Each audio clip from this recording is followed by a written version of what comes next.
Salut à tous, aujourd'hui je vais vous montrer quelques petites astuces sur comment vous pouvez réaliser vos jouets vous-même et alors ce que vous devez éviter de faire si vous suivez cette vidéo.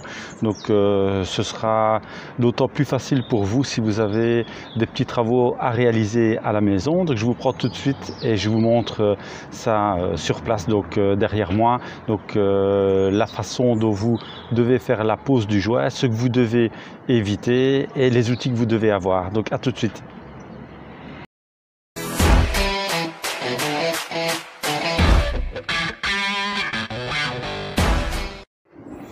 Voilà, donc je vous montre donc ce qu'il y a à réaliser. Alors ici, donc j'ai un jouet à réaliser entre la brique et le laineau métallique. Et alors je vais vous montrer comment réaliser donc un jouet de châssis. Alors vous pouvez voir évidemment que c'est pas rejointoyé, mais donc on ne fait jamais de jouet quand c'est pas rejointoyé habituellement, parce qu'après le ciment ne colle plus sur le mastic. C'est l'inverse qu'il faut faire. Ici on me demande de le faire, donc je le fais.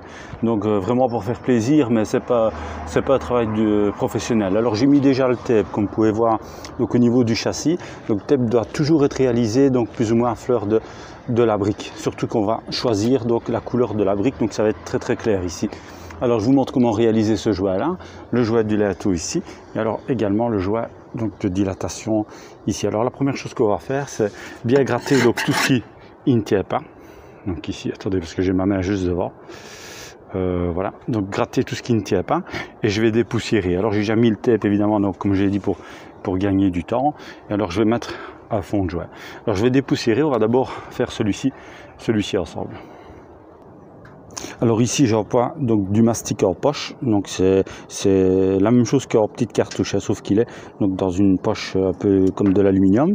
Et alors la quantité évidemment est plus grande, c'est du 600 ml. Alors on coupe simplement donc à côté et pas l'autre, et alors on va couper, on va insérer un bec donc dans le pistolet électrique ici. Alors je mets un petit peu du W40 donc pour le pistolet, donc je vais pas le faire devant vous, donc je vais gagner du temps. Donc j'ai coupé mon bec en biais selon la largeur du jouet, toujours en biais. Et alors je vais essayer d'être régulier maximum. Voilà, bien remplir. Ici on ne sait pas mettre de fond de jouet, de mousse, parce qu'il y a un métal à l'arrière. Vous allez être régulier de cette façon, un peu comme une soudure. Voilà, ici je vais utiliser donc un pinceau comme ceci, c'est des poils naturels à faire. En fait c'est de la soie naturelle. Donc les autres pinceaux vont plaquer avec le mastic. Donc voilà, ici j'ai rempli d'une façon régulière, un peu comme une soudure. Alors il faut toujours bien mouiller, toujours bien mouiller. Alors il y a deux solutions, soit vous le tirez comme ceci au pinceau. Voilà, je le tire au pinceau comme ceci, tout doucement. Alors si vous avez choisi évidemment le bon pinceau, ça ne plaquera pas.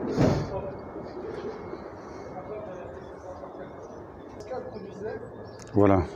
Alors une fois que vous avez passé le pinceau, alors vous devez bien fermer votre jouet, voilà, correctement. Vous voyez, fermez correctement votre jouet, ça doit être bien fermé au-dessus et en dessous. Ou alors soit vous utilisez une palette comme ceci, c'est une palette à mastiquer avec une pointe, mais alors vous ne devez pas mettre la pointe vers l'intérieur ici, mais de cette façon vous faites des petites quantités à la fois.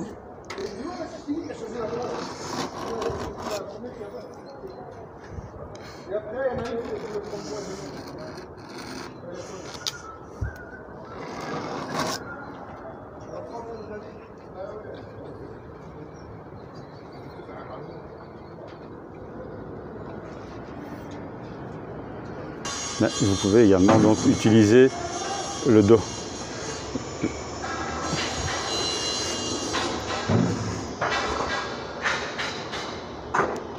Avec le dos de la palette.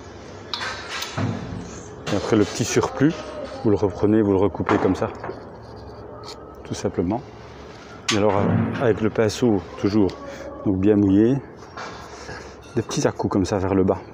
Pas du côté de la brique, toujours vers le bas. Et alors ça va tomber et après vous repassez un petit coup de pinceau, un peu donc comme de la peinture.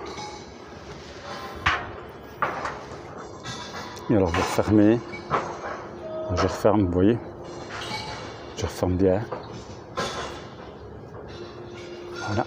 Alors évidemment il ne faut pas le faire trop creux, sinon l'eau va s'infiltrer par là. Voilà, alors un petit morceau de mousse, bien nettoyer le bord, remouiller votre main et bien refermer.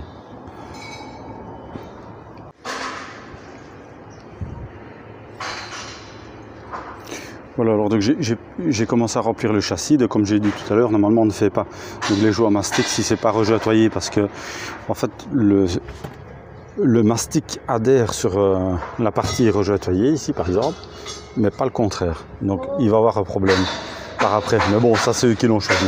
Alors voilà, il faut remplir de quelle façon? Donc il faut remplir avec un léger débordement sur le tape, parce que si vous faites hors trait, que vous allez mettre de l'eau et vous allez essayer de le faire coller, ce sera fini, ça ne collera plus. Donc je vous montre comment je le termine et puis je vous montre comment je le lisse. Voilà, donc de la même façon je procède donc avec de l'eau savonneuse, donc bien mouillée. Donc je l'ai fait d'une façon régulière, donc j'aurai beaucoup plus facile. Alors ici tout simplement, je vais, comme il est bien mis, je vais tout simplement avec la pointe du pinceau le tirer comme ça, vous voyez. Voilà, pas plus compliqué que ça. Alors ici, une fois que c'est bien mouillé, donc je vais simplement tirer un petit peu de cette façon. Je vais bien mouiller mes mains. Bien mouiller mes mains. Et alors, je vais l'écraser évidemment pas vers la brique, mais je vais l'écraser vers le tape comme ceci. Alors, il ne doit plus rester de surplus en fait. S'il reste du surplus au moment où vous allez bouger le tape, vous voyez, c'est ça que je vous expliquais, c'est que on ne remplit jamais, donc si c'est pas rejointoyé, parce qu'il y a le problème que le mastic va s'introduire ici. Hein. Moi, je vous montre. Donc, voilà, je l'écrase bien.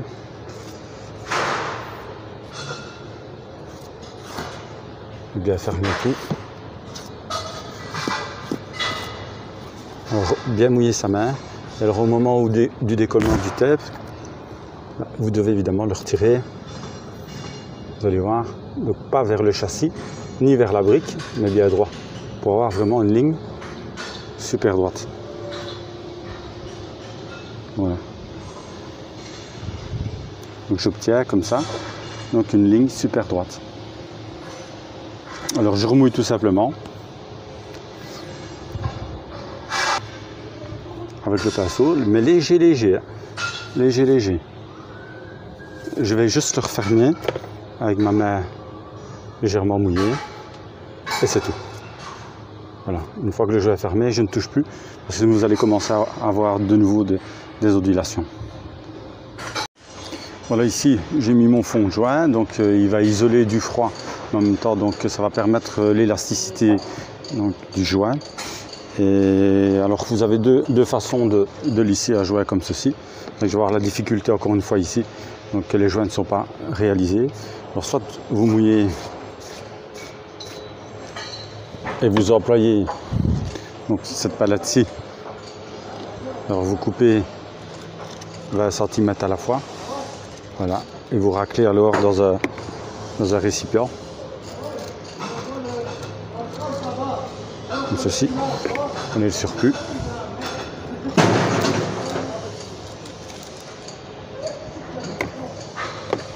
Alors vous remouillez, donc toujours vers l'intérieur, gauche et droite, vous remouillez. Alors vous le fermez, bien entendu, correctement, à gauche et à droite. Évitez les gros bourrelets. Donc, les gros bourrelets, c'est pas fort beau. Voilà. Alors là, il est bien fermé. Évidemment, je vais essayer d'écraser vers l'intérieur pour qu'ils aillent plus facile après. Alors, il y a une deuxième solution également, celle que vous pouvez utiliser pour lisser. Donc, c'est toujours avec le pinceau. Voilà. Mais alors, je vais faire différemment, sans palette. Donc, c'est vrai qu'il y a beaucoup de bruit ici. Je fais comme ça. Je descends. Donc, je descends et je fais tomber. Hop. Je reprends ici aussi. Il est en train de démonter un échafaudage en fait.